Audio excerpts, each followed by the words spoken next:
Hi everybody, I'm Susan Mulvihill. Welcome back to our vegetable garden. You probably were not expecting to see me in a jacket today. I mean, we're approaching the 1st of July. You would think that it would be sunny and warm and lovely, but no, we're having a cold snap. It has been very windy. The temperatures for the lows have been between the low to mid 40s and the highs have been in the mid 60s. Ugh. And also, I've got very scary looking dark clouds, and if I hear any rumbles of thunder, I'm out of here. But I do have a game plan for today, hopefully, and if I can't finish it today, I'll finish it tomorrow. And that is to harvest certain types of vegetable crops in our garden, and I have a lot of tips to share with you about doing just that. So let's get started. I thought I'd begin with our broccoli because suddenly there are a few heads that are ready to be harvested. And if you're growing broccoli for the first time, you might wonder, when is the time to harvest them? And once I cut the head off, does that mean the plant is completely finished? No, I'm happy to say that there will be more to come. So let me take this insect netting off of the bed, which has been to keep aphids and cabbage worms away. And then I'll show you what I've got in here that's ready for harvesting. Now look at this beautiful head of broccoli. I probably should have harvested it a few days ago, but the weather has been just atrocious, so I thought I would wait until today. But the thing that you're looking for is the curds, which are these little mini heads that make up the main head, to be nice and firm and fairly tight. If it starts opening up and you see some yellow coloration, that means that it is past its prime, but still edible, and it's wanting to bloom. So I don't want it to get to that stage. I want to harvest this because I've got plans for it for dinner tonight. Now to harvest it, I'm going to use a knife, and I'm going to come down to about here and sort of saw through that to pick this head.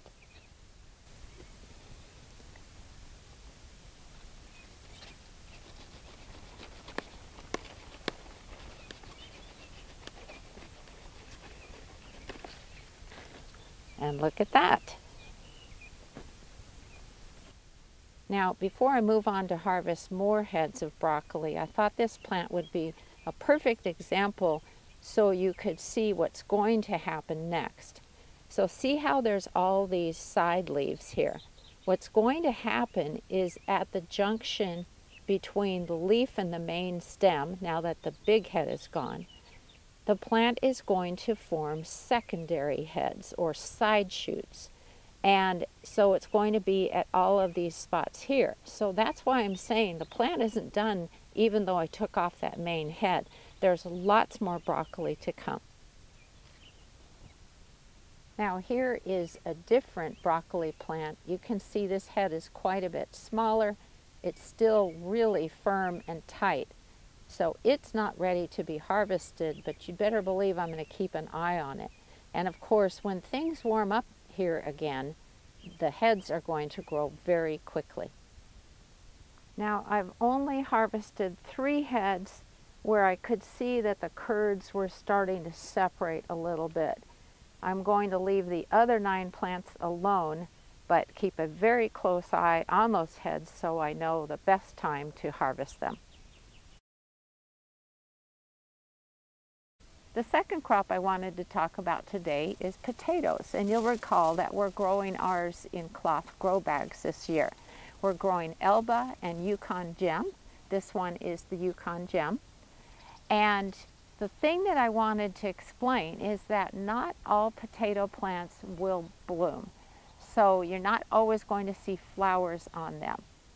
And if you do see flowers on a plant, that typically means that there are new potatoes down in the soil that they're growing in, and that you can sneak a few away from those plants.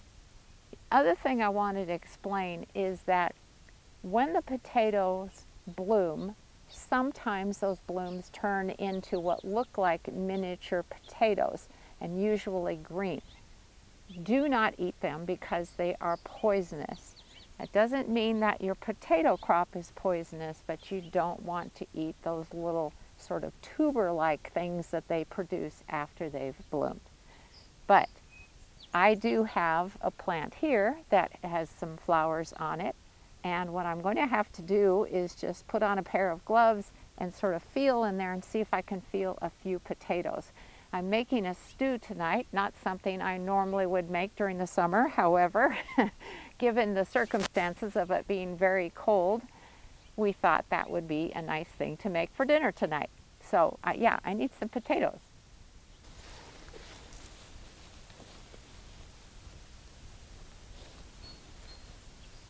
Well, as the name new potatoes suggests, these are not large potatoes, but they'll be a lovely addition to the stew. I decided not to get carried away with picking a bunch of them. Now let's talk about onions. You'll recall I've got 2 beds of onions, and I'm conducting an experiment this year where I'm comparing the end result from onions that have been started from seed, which is actually this section here, ones from sets, which are those small bulbs, and then you can't see very well on the back side, but those are ones from plant starts. The great thing about growing onions is that you can harvest them all season long. You can harvest young onions as scallions or green onions. You can let the bulbs grow a little bit until maybe they're this large and use them in cooking. Or you can let them grow and mature and produce those large bulbs that we all love to harvest and eat. And what Bill and I do with those is we will move the bulbs into our storage shed, let them dry until the outer skin of the bulb is papery dry and the stalks have died, trim off the stalks, and then we move them into our basement. But what I like to start doing now is to start harvesting every other onion in a row.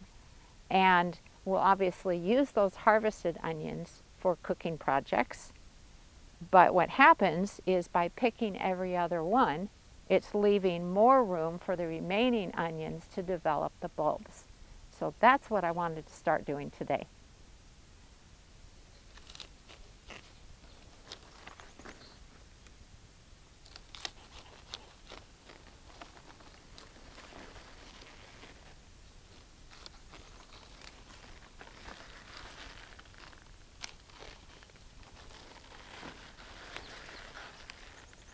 So there is the start of the harvest.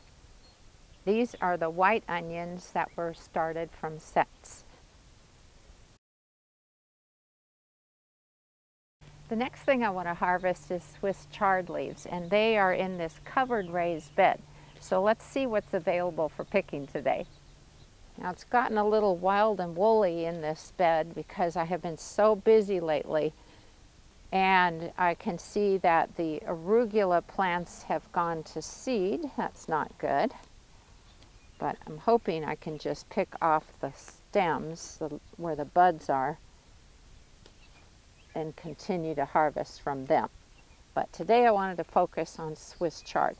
Now some of you might not grow it or realize how good it is. It is way more heat tolerant than spinach is. And it is so good when you steam it or saute it in a frying pan with some olive oil and maybe some onions, and it is just delicious. Now this is a plant that you can use the cut and come again method. So rather than harvesting the whole plant, which means you don't get to enjoy it but that one time, I will pick a few leaves off of each plant, so I'll get a nice harvest, and then it will grow more leaves for more harvests and so on. So on this one plant, I'll take that leaf, this one, and this one. This leaf looks a little anemic, so I think I'll add that to the compost pile. And I'll take this one.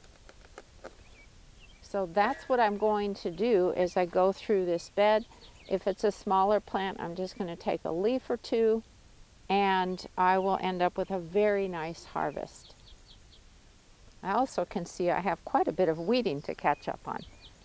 Now, before I tackle the weeding, I wanted to mention something else that I can be harvesting.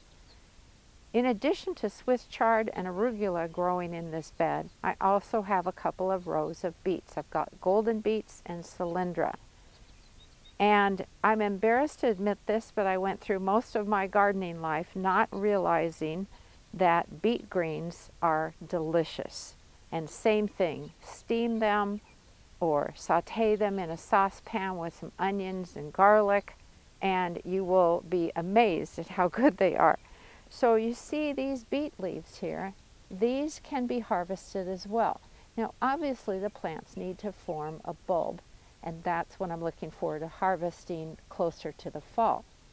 However, I can take a few leaves off of each plant. Plant will grow new leaves that I can harvest again, and I can harvest beet leaves over and over and over, just like I can with the Swiss chard leaves. So that's what I'm going to do next. I'm just going to take a couple from each plant, maybe 3. This one was hanging in the opening, so I needed to move that anyway. And you can see they've got these beautiful purpley stems. What I did last year, because I had so many greens, is I chopped them a little bit, then I sauteed them, cooled them down, and froze them in Ziploc bags to use during the winter months. And what a great side dish that makes. So I do encourage you to try it. I know sometimes we think, oh, I'm not going to like that. You have to at least try it once, because beet greens are amazing. So here's a big bowl of beet and Swiss chard leaves, and I'm definitely going to process those so that I can put them in the freezer to enjoy later. Now right behind the beet and Swiss chard bed is the bed where I'm growing red Russian kale, and there's also 2 rows of radishes on either side. As you can see, the kale leaves are going absolutely nuts, so I'm going to harvest them the same way that I harvested the beet and Swiss chard leaves. So a few leaves from each plant, and then what I'm going to do in the kitchen is I'm going to chop up the leaves a bit, and I will saute them with some onions, let them cool down, put them into freezer bags, and pop them in the freezer. You know, this time of year is the season of plenty, and I always love putting some things away for later. Well, I'm going to start taking some of my harvests indoors.